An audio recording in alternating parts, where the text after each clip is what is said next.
I should tell you something before we start. I run mobile proxy infrastructure for a living. Real SIM cards, real hardware, sold to people who need traffic to come from a particular network. So I have a commercial interest adjacent to this topic, and you should weigh what follows accordingly.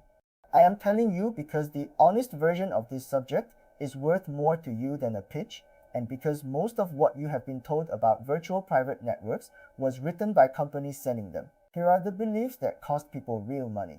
None of what follows is an argument against using one. I use these tools myself for specific jobs. The argument is against buying one for reasons that do not survive contact with how the technology actually works, which is how the large majority of subscriptions get sold.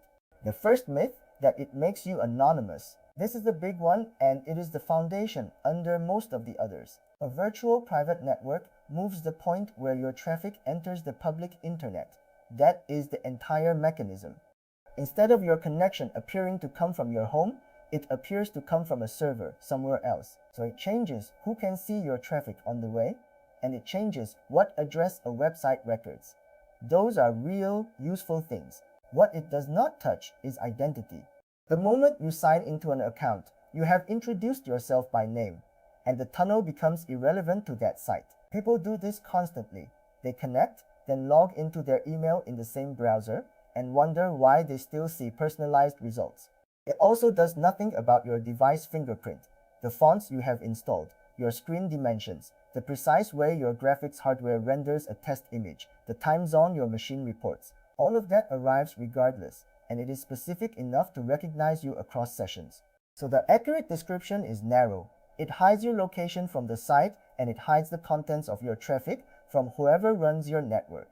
It leaves you as recognizably yourself to anything that was already able to recognize you. The second, that it protects you on public Wi-Fi. This one was true. It was true enough for long enough that the marketing built an entire industry on it, and the underlying situation changed underneath. The coffee shop attack everyone describes depends on your traffic being readable in transit. That was a genuine problem when much of the web was unencrypted. Today, the overwhelming majority of sites you use are encrypted end-to-end by default, and your browser will complain loudly if one is not. So the person sitting near you cannot read your banking session with or without a tunnel. That fight was won by encryption on the web itself. What remains visible on that network is which sites you connect to, rather than what you do there. A tunnel does hide that. Whether it is worth paying monthly for depends entirely on whether you care that a cafe's router knows you visited a particular website. For most people, occasionally, that is a small concern. It is being sold as protection from theft, and it is closer to a curtain. The third, that a paid one is automatically safe. Here is where the money genuinely goes wrong. Using one of these services moves your trust rather than removing it. Before, your internet provider could see which sites you visit. After, the provider is largely blind and the tunnel operator can see everything instead. So the whole question becomes whether that operator deserves more trust than your provider. And for a regulated telecommunications company in a country with functioning privacy law, that is a genuinely difficult argument to win. No logs is the standard claim. It is a claim, and mostly it is unverifiable.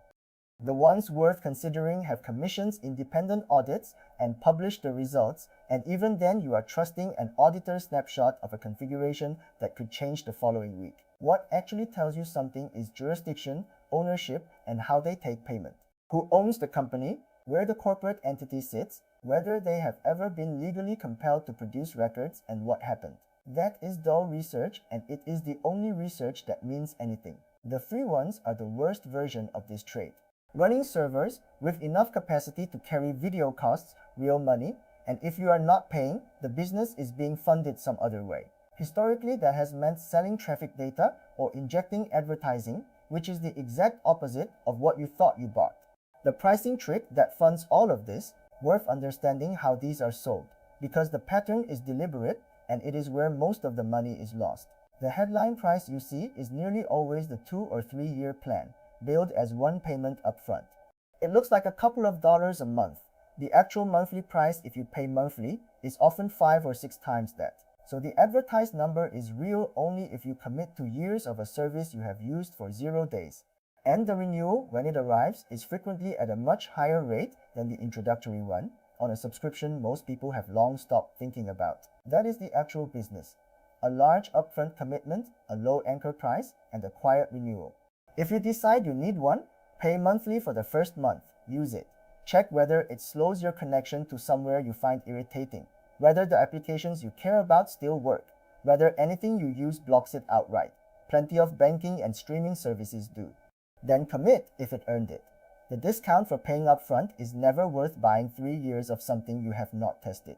The speed question nobody quantifies. Related and easy to check for yourself. Your traffic is taking a detour. It goes to the operator's server first, then onward. So you are adding distance, and distance costs time. Connect to a server in the same city and the difference is usually small. Connect to one on another continent, which is what you do when you want to appear somewhere specific, and the delay becomes noticeable in anything interactive. Video calls, games, anything that responds as you type. Test it before you commit rather than after. Run a speed test with the tunnel off, then on with a distant server. The numbers will be yours, rather than the ones on the marketing page, which are measured under conditions you will never reproduce. The fourth, that it stops tracking and advertising. It does not, and this one is easy to test yourself. Advertising follows you through cookies, browser storage, fingerprinting, and above all, through accounts you are logged into. None of those care which address your traffic arrived from. Connect through a tunnel and browse for an hour. The advertising will be the same advertising. What changes is the location targeting, so you will start seeing offers for a city you are not in, which is mildly annoying rather than protective. The tools that address tracking are content blockers, sensible browser configuration, and being disciplined about accounts. Those are largely free and they work on the actual mechanism. The fifth, that it protects you from malware and phishing. Some of these services bundle a block list and market it as protection. A block list does help at the margins. It will stop some known bad domains. It does nothing about a convincing message that persuades you to type your password into a page that looks correct, because there is no network signature for a person being fooled. That is the actual threat most people face, not interception, persuasion. And the defenses are a password manager that refuses to fill credentials on the wrong domain, two-factor authentications that a phishing page cannot replay, and the moment of suspicion. The tunnel contributes nothing to any of those. The leak that undoes the whole thing. One technical point, because it is the failure that makes the rest academic. Before your device can reach a website, it has to turn the name into an address. That lookup goes to a resolver, and if that lookup escapes outside the tunnel, then whoever runs your network still sees a list of every site you asked for. Your traffic is protected and the index of your browsing is not, which defeats most of the reason you connected. Good clients handle this and route lookups through the tunnel. Some do not, particularly on certain network configurations, and it is silent when it goes wrong. There is no warning, nothing looks different. The same applies when the connection drops. Without a switch that blocks traffic the instant the tunnel fails, your device quietly reverts to the ordinary connection and carries on, and you will not notice until you look. So if you use one of these, find the leak test pages, run them, and check the kill switch is actually enabled. It takes 2 minutes. An operator with excellent policies cannot help you if your device is going around them, where they genuinely earn their money. Let me be fair now, because there are real uses and they are more specific than the advertising suggests. Hiding your browsing from the network operator you are currently using. An employer, a landlord's shared connection, a hotel, a country where your provider is required to log and hand over browsing records. That is a real threat model, and it is exactly what the tool solves. Making your traffic appear to originate somewhere else. Useful for reaching services from abroad and for checking how something looks to visitors in another country. Adding a layer on a network you have genuine reason to distrust. Not the cafe, which is mostly fine now. A network you have concrete cause to think is hostile. And reducing what your internet provider can compile about you commercially, which in some countries is a live concern with actual money behind it. If one of those describes you, it is worth paying for.